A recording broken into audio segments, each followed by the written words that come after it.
That's connects to another thing that we heard from a VC who said that to raise money as a VC from limited partners, you have to know what's going on in the Twitterverse.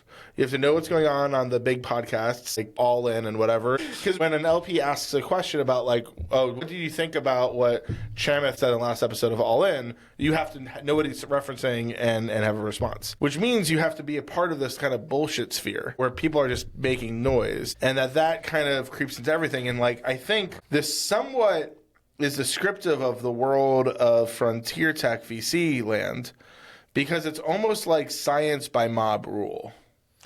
Yeah, and like... If the Twitterverse thinks it's technically feasible, it must be fundable, even if no one in the Twitterverse technically understands what's going on.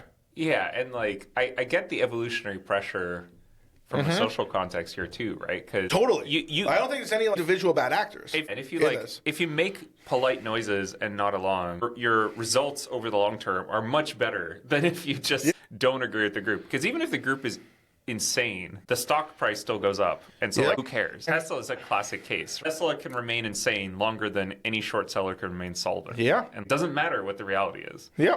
I was talking to someone, products investor, around the same day where he asked me, like, we were talking about humanoids, and I gave a standard automated spiel on humanoids.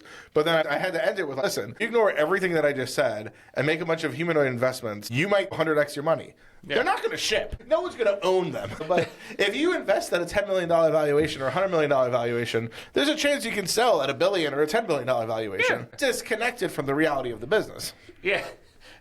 You know, like in a pool where the idiots coalesce, you can bet that there's going to be a bigger idiot. Yeah.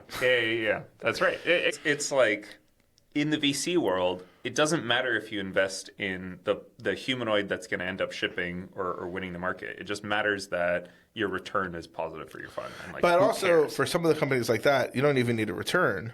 If it looks like you get access to the cool deals, you look like a cool investor. Right, that's a good point. Even if the cool deals are bad deals. It's just deal flow. And it keeps you top of mind to the LPs who might consider giving you more money.